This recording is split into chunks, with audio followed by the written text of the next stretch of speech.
पाकिस्तान और अफगानिस्तान की बीच सीमा पर अब खुला युद्ध छिड़ चुका है। एक ऐसा युद्ध जो महीनों से सुलग रहा था, लेकिन आज सुबह अचानक विस्फोटक रूप ले लिया। अफगान यानी तालिबान ने दावा किया कि उन्होंने पाकिस्तानी फोर्सेस पर हमला कर 55 सैनिक मार गिराए और कई पोस्ट कब्जा कर लिए। पाकिस्तान ने इसे बिना वजह की आक्रामकता बताया है और तुरंत ऑपरेशन गजब लिल हक शुरू कर दिया। पाकिस्तान के रक्षा मंत्री ने इसे ओपन वॉर घोषित कर दिया है। वहीं प्रधानमंत्री शहबाज शरीफ ने चेतावनी दी है कि पाकिस्तानी फौज किसी भी हमले को कुचल कर रख देगी। क्या ये सिर्फ बॉर्डर की झड़प है या दोनों पड़ोसी मुल्क अब पूरे पैमाने पर टकराव की ओर बढ़ रहे हैं? क्या कतर की मध्यस्थता वाली सीज फायर अब पूरी तरह से खत्म हो चुकी है और क्या इस आग में और इलाके जलने वाले हैं? जानेंगे इस वीडियो में। नमस्कार, मैं ओंकार पांडे और स्वागत है आपका न्यूज 18 राजस्थान के डिजिटल प्लेटफॉर्म पे। पाकिस्तान और अफगानिस्तान के बीच तनाव अब बहुत बढ़ गया है। दोनों देशों की सीमा पर पिछले कुछ दिनों से झड़पें चल रही हैं और अब ये हालात खुले युद्ध जैसे बन गए हैं। ये सब डुरंड लाइन सीमा पर शुरू हुआ, जहां पाकिस्तान का आरोप है कि अफगानिस्तान की तरफ से तहरीके तालिबान पाकिस्तान यानी टीटीपी जैसे आतंकी गुटों को पनाह मिल रही है, जिससे पाकिस्तान में हमले हो रहे हैं। तालिबान सरकार के नेतृत्व वाला अफगानिस्तान इन आरोपों को नकारता है। हाल ही में पाकिस्तान ने अफगानिस्तान के अंदर एयर स्ट्राइक की, जिसमें कई जगहों पे हमले हुए।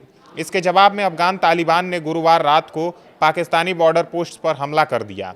अफगानिस्तान का दावा है कि इस हमले में 55 पाकिस्तानी सैनिक मारे गए, कई पोस्ट कब्जा कर लिया गया और कुछ सैनिकों को जिंदा पकड़ा गया। वहीं इसके तुरंत बाद पाकिस्तान ने जवाबी कार्रवाई तेज कर दी। पाकिस्तान ने ऑपरेशन गजब लिल हक, जिसका मतलब है सच्ची नाराजगी या ईश्वरीय क्रोध, इसको शुरू किया है।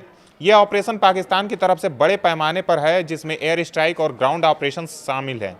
पाकिस्तानी सेना ने अफगानिस्तान के कई इलाकों में हमले किए, खासकर राजधानी काबुल पर।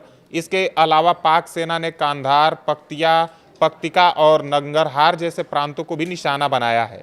पाकिस्तान के अधिकारियों का कहना है कि इस ऑपरेशन में 133 से ज़्यादा तालिबान लड़ाके मारे गए, 200 से ज़्यादा घायल हुए, कई तालिबान पोस्ट तबाह कर दिए गए और कुछ पर कब्जा कर लिया गया।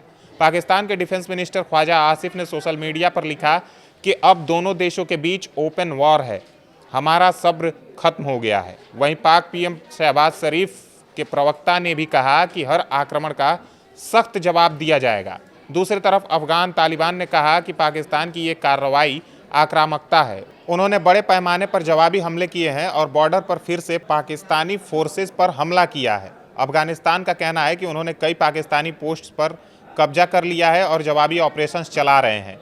ये झड़पें पिछले कुछ महीनों से चल रही हैं, लेकिन अब ये सबसे खतरनाक स्तर पर पहुंच गई हैं। दोनों तरफ से दर्जनों लोग मारे गए हैं और हालात ऐसे हैं कि कतर के जरिए पहले जो सीज फायर की कोशिश हुई थी, वो अब टूटता दिख रहा है। अभी तक कोई बड़ा डिप्लोमेटिक वॉक थ्रू नहीं हुआ है। दोनों देश एक दूसरे पर इल्ज़ाम लगा रहे हैं और बॉर्डर पर फायरिंग और एयर स्ट्राइक जारी है। ये स्थिति पूरे इलाके के लिए चिंता की बात है, क्योंकि इससे और ज़्यादा अस्थिरता फैल सकती है। बहरहाल, ये तनाव अब सिर्फ बॉर्डर की झड़प नहीं रहा, ये दोनों मुल्कों के बीच खुला युद्ध बन चुका है। जहां पाकिस्तान ने ऑपरेशन गजब लिल हक के तहत काबुल, कंधार और पख्तिया पर बमबारी की, वहीं तालिबान के बड़े बड़े हेडक्वार्टर, हथियार डिपो और टैंक तबाह कर दिए गए और कथित रूप से 133 से ज़्यादा तालिबान लड़ाकों को भी मार गिराया। अफगानिस्तान ने जवाब में बॉर्डर पर हमले तेज किए, पाकिस्तानी पोस्ट पर कब्जे का दावा किया और नागरिक इलाकों में गोलीबारी से डर फैला दिया। सवाल फिर वही है कि क्या ये युद्ध और फैलेगा? क्या कतर की मध्यस्थता वाली सीज फायर अब पूरी तरह से मिट्टी में मिल चुकी है, या फिर दोनों तरफ से और खून बहने के बाद कोई समझौता होगा? अब देखना यह है कि आखिर ये आग कब और कैसे बुझेगी, या फिर यह युद्ध एक भयानक रूप ले लेगा।